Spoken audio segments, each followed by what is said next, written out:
found out my mom kept a huge secret from me for 20 years. Now, my whole family's turning on me. It's strange how your entire identity can crack open because of one forgotten document in a dusty attic. It was supposed to be a simple Saturday, helping Mom clean out the attic before she finally sold the house. The place had been in our family for over 25 years, and she said she was tired of maintaining it. Downsizing, she called it, letting go. Honestly, I thought it was just her way of coping with being alone after my younger brother moved out for college. The attic was cramped and smelled like old paper and cedar wood. I was crouched next to a box labeled Kitchen, 2006, when I found the folder. No label, no markings, just a thick, worn-out manila folder buried beneath old Christmas lights and a broken toaster. Inside were a bunch of old medical records, most of them mine. I flipped through them lazily at first.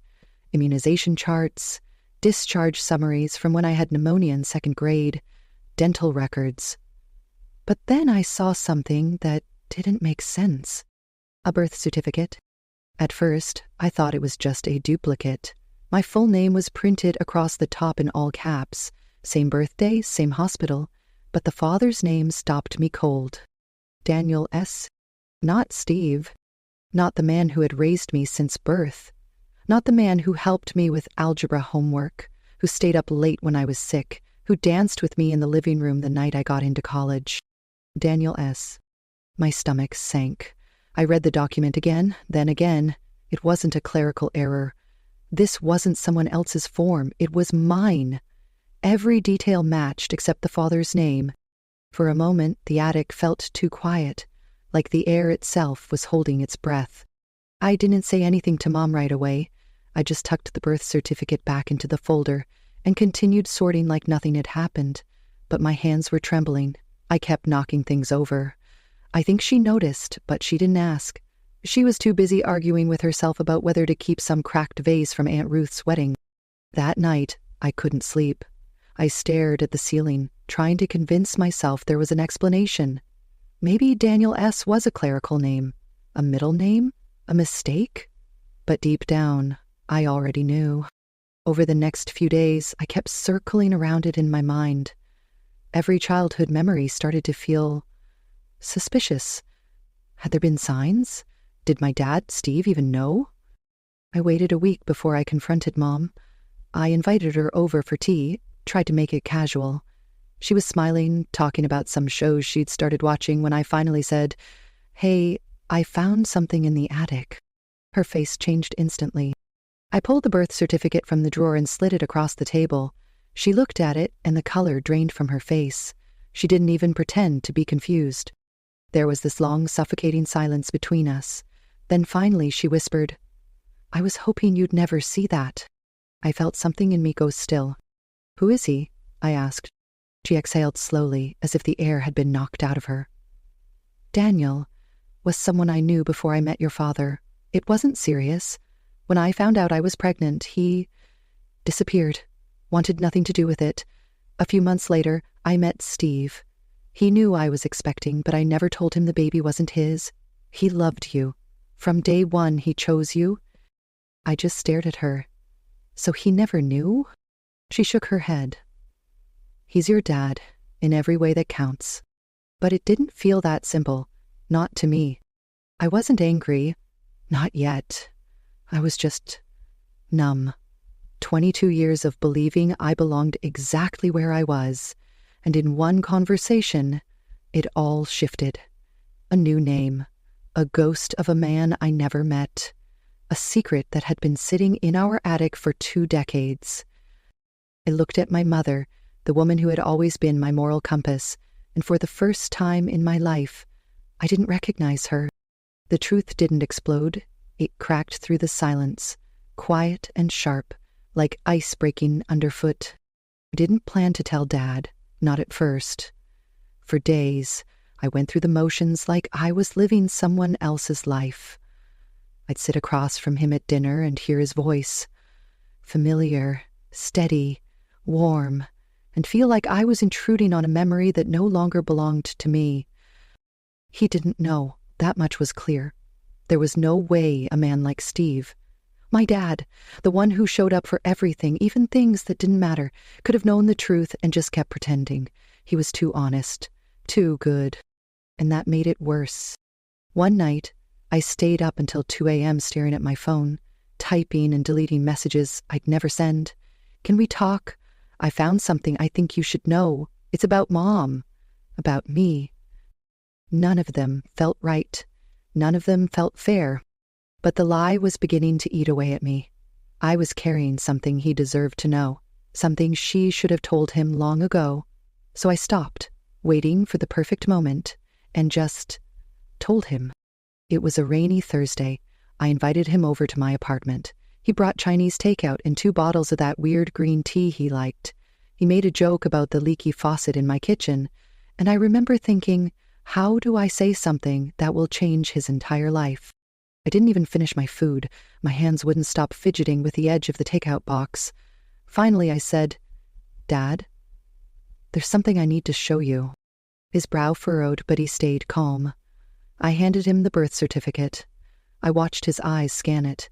He blinked, read it again. And then the silence. It stretched on like a chasm between us. He looked up, slowly. "Who is Daniel S.?" My throat tightened. "He's my biological father. Mom told me after I found that. She said you never knew." He didn't speak. I saw the exact moment his heart cracked. It was in the way his shoulders sagged, the way he looked not at me, but through me. Like he'd just stumbled into some alternate timeline where the past 22 years meant something different. "He lied to me," he said quietly. "I didn't know either," I said quickly. "Until now. I swear I just found out." He nodded, slow and distant, as if I hadn't said anything at all. Then he stood up, no shouting, no tears, just the kind of silence that screams louder than anything else. "I need some time," he said, and then he left. The door closed with a soft click, but it felt like it slammed the world shut behind him. Later that night, my phone blew up, text after text from Mom. "What did you do? You had no right. You just ruined everything." Her words were like thorns, fast and sharp, as if I was the one who kept the secret, as if I had broken something that was never fragile to begin with. Then my brother called. He was furious.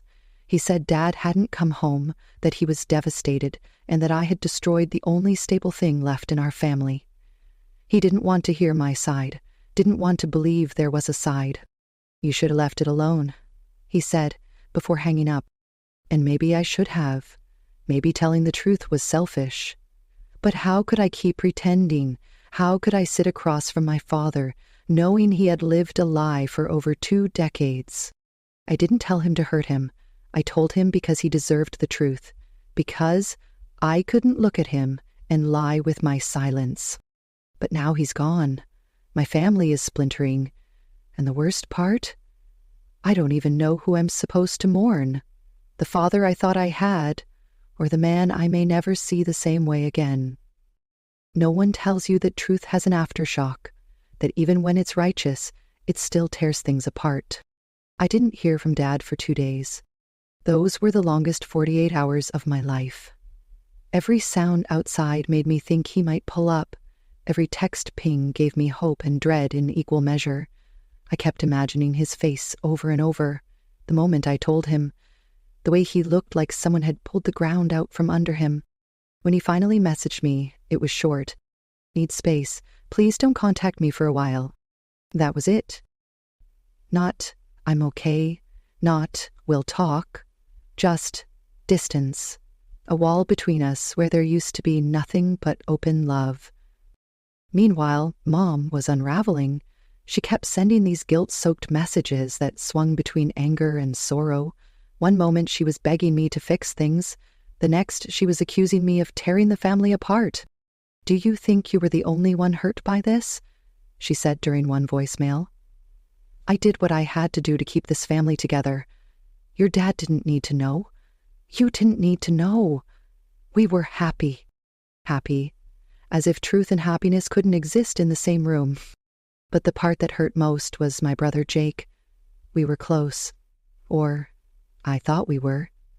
Growing up, we used to sneak into each other's rooms when our parents fought or when storms hit. He'd always told me I was his anchor. But now he was silent. I finally called him, needing to hear something, anything, from someone who wasn't furious or cold. He answered, but his voice was tight. "Why would you do this, Ellie?" "Because it's the truth." He let out a bitter laugh. "And what did the truth get us? Dad's sleeping in a motel, Mom's not eating, and you're acting like some hero." "I'm not a hero, Jake. I couldn't lie to him." "Could you?" He didn't answer, just said, "You should have come to us first, to me." And then, just like that, the line went dead again. The silence that followed was different than before, not a waiting silence, a grieving one. So I did the only thing I could think to do. I started searching. Daniel S. The name had burned itself into my mind ever since I read that certificate. Who was he? Did he know? Had he ever thought about me? Did he wonder if he had a daughter out there?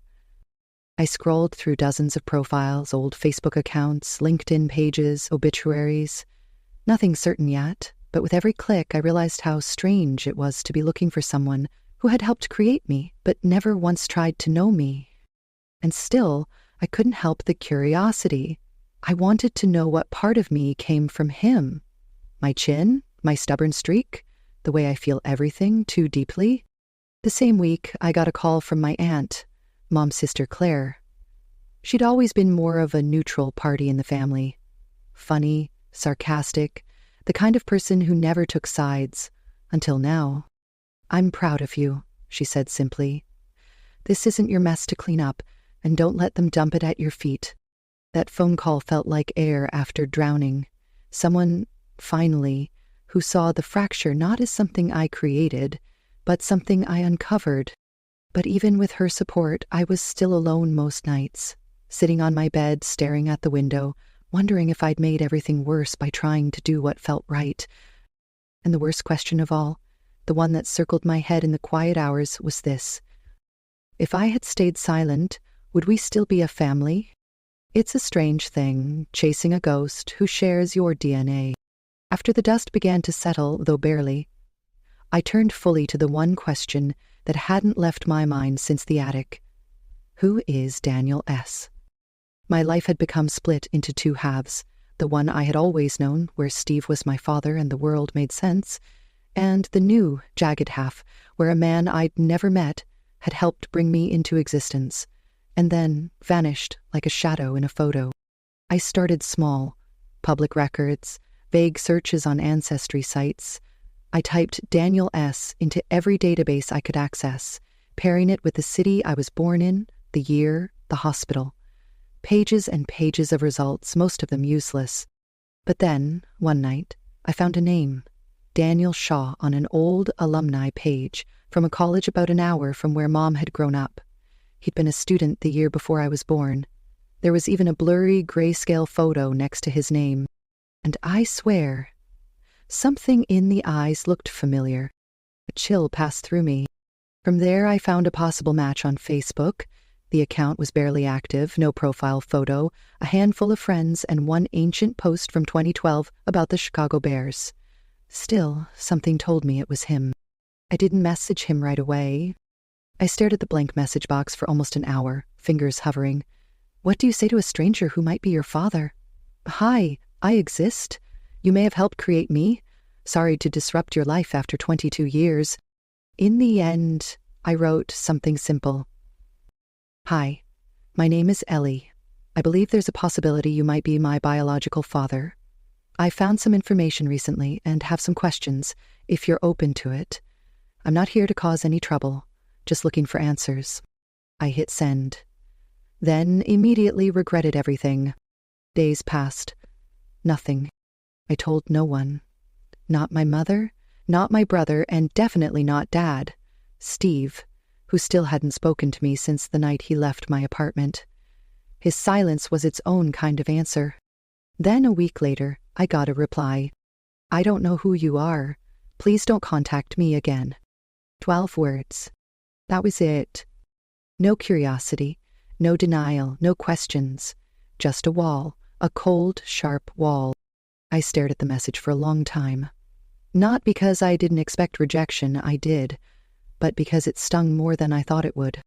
It wasn't just the dismissal, it was the confirmation. This man knew. He had to know. You don't respond like that to something entirely foreign. That was fear. That was guilt. I didn't reply. There didn't seem to be a point. But I took a screenshot, saved it in a folder on my desktop called Pieces. That's what it felt like at this point. Collecting pieces of a shattered truth. Some sharp, some soft, all of them impossible to fit back together the way things were. At the end of the week, I found myself standing outside the old house, Mom's house, half hoping she'd come to the door and offer me some kind of apology, maybe even say his name without flinching. But I didn't knock. Instead, I sat in my car and stared at the porch light, remembering all the times Dad would leave it on for me when I came home late. No matter what time it was, that light would be glowing. It wasn't on that night, and I knew it might never be again. Sometimes, healing isn't about getting the answers, it's about choosing who you become without them. It had been 3 months since the attic, 3 months since the birth certificate, the message, the storm. My life hadn't returned to normal. It had reshaped itself into something quieter, lonelier, but strangely clearer. Steve still hadn't spoken to me. He wasn't at my birthday. No text, no call, just absence. A silence that carried more weight than any fight ever could. I heard through Jake that he was renting a small apartment on the other side of town. He was still working, still going to the same hardware store on Saturdays, still folding his life into neat, controlled corners. I drafted letters, so many letters, apologies that weren't quite apologies, explanations that circled the truth but never begged for forgiveness. But I never sent them. Because deep down, I wasn't sure if he was grieving me or the illusion he thought he'd lost. Mom had called a few times. She was still defensive, but less sharp now. Her voice had softened, dulled by the weight of time. She asked if I was okay, said she was going to therapy. Once, she even said she regretted not telling the truth sooner. I thought I was protecting you, she told me, but maybe I was just protecting myself. That was the first honest thing she'd said in weeks. As for Daniel Shoy, he never responded again, and I stopped waiting for him to. I realized he didn't want to know me, and maybe he never had, and maybe that was his right. But I had a choice too, so I made one. I drove to Dad's new apartment, sat in the car for 10 minutes, heart pounding. Then I walked up the stairs and left a letter in his mailbox.